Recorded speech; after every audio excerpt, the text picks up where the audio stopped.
Bonjour et bienvenue. Aujourd'hui, on met en place un véritable ring pour un match au sommet, celui de la nutrition.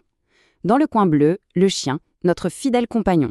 Et dans le coin rouge, le chat, ce chasseur si indépendant. Alors, leurs besoins alimentaires sont-ils vraiment si différents? C'est ce qu'on va découvrir ensemble, tout de suite. Voilà la grande question que tout le monde se pose, surtout quand on voit le chat loucher sur la gamelle du chien et vice-versa. Alors, peut-on, oui ou non, nourrir un chat comme un chien? Eh bien, vous allez voir que la réponse est bien plus qu'un simple oui ou non. C'est toute une histoire de biologie. Et pour comprendre, il faut revenir à la base, à leur nature profonde. Regardez bien. D'un côté, on a le chien, cet éternel optimiste, un peu opportuniste, qui ne dirait jamais non à un petit extra. Et de l'autre, le chat, hyper concentré sur sa proie, un prédateur dans l'âme. Ces instincts, qui remontent à des milliers d'années, sont en fait la clé de tout. Parce que ces instincts de chasseur, ou disons de bon vivant, ils ne sortent pas de nulle part. Ils découlent d'une différence biologique fondamentale. Leurs régimes ne sont tout simplement pas interchangeables, car leur métabolisme, leur moteur interne, est radicalement différent. Et voici le point crucial, le cœur du sujet. Le chien, lui, est ce qu'on appelle un carnivore à tendance omnivore. En gros, à l'origine, c'est un peu un charognard. Il est capable de s'adapter et de manger un peu de tout ce qu'il trouve. Mais le chat, c'est une autre affaire. C'est un carnivore strict. Et là, le mot strict est super important. Il n'y a aucune négociation possible. Son organisme est conçu pour ne fonctionner qu'avec des proies animales. Allez, que le match commence. On entre dans le premier round, le défi des protéines. C'est le nutriment numéro 1 pour nos deux champions.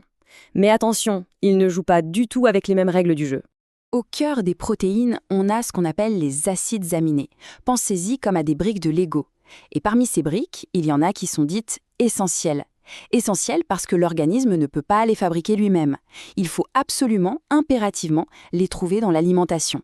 C'est avec ça qu'il va construire les muscles, les poils, les griffes, bref tout. Pour le chien, le compte est assez simple.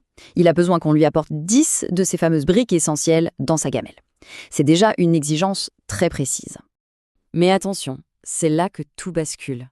Pour le chat, ce n'est pas 10, c'est 11. Il y a un 11e acide aminé essentiel qui change absolument toute la donne. Et le voici, ce fameux 11e élément, la taurine. Retenez bien ce nom, c'est lui qui fait toute la différence.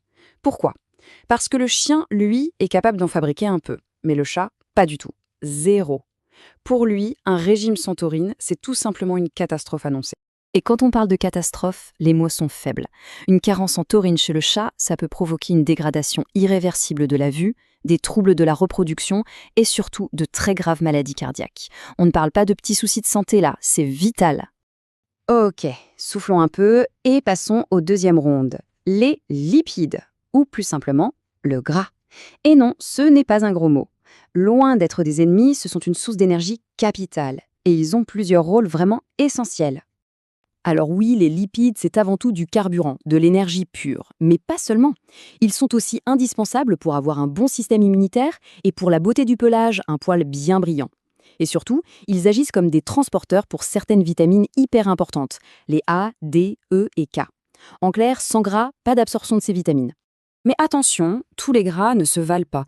Ce qui compte vraiment, c'est l'équilibre, notamment entre les oméga 6, qu'on va trouver par exemple dans les graisses animales, et les oméga 3 très présents dans les poissons gras comme le saumon.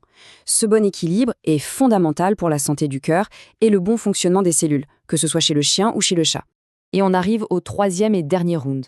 Un round qu'on a tendance à sous-estimer et pourtant il est capital, les minéraux et l'hydratation. Là, on entre dans un domaine de précision quasi chirurgicale pour la santé de nos animaux. Ici, on touche à un point vraiment technique, mais essentiel, le fameux rapport calcium-phosphore. Cet équilibre est vital pour la solidité des os et pour le bon fonctionnement du système nerveux. Et ce ratio doit être parfaitement, et j'insiste, parfaitement adapté à l'espèce, à son âge, parce qu'un mauvais équilibre peut avoir des conséquences désastreuses, surtout pendant la croissance. Et tout ça, ça nous amène directement à la question de l'eau. Le chat, il faut savoir qu'il descend d'animaux du désert, du coup il a tendance à très peu boire. C'est pour ça que la nourriture humide, la pâtée, est si intéressante. Elle contient jusqu'à 80% d'eau. C'est un moyen formidable pour compléter son hydratation et éviter pas mal de problèmes urinaires. Les croquettes, même si elles sont complètes, restent très très sèches. Alors, le gong final a sonné. Quel est le verdict de ce match?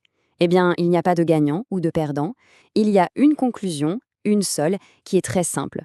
Il faut respecter à la lettre les besoins biologiques de chaque espèce. Pour résumer, retenons les points vraiment non négociables. Le chien, c'est un omnivore, il peut s'adapter. Le chat, lui, ne le peut pas, c'est un carnivore strict. Il a un besoin absolu vital en taurine. Et enfin, l'équilibre des minéraux est spécifique à chaque espèce, on ne peut pas l'improviser. Pour le dire simplement, sur le long terme, donner une alimentation pour chien à un chat, c'est le mettre en danger. Point. Alors, la prochaine fois que le regard se posera sur une gamelle, on saura que ce n'est pas juste de la nourriture. C'est une véritable formule scientifique, précisément calibrée pour une biologie unique. Ce n'est pas une question de caprice, mais une nécessité absolue. Finalement, cette information, comment est-ce qu'elle change notre façon de voir ce qu'il y a au fond de cette gamelle? La question est posée.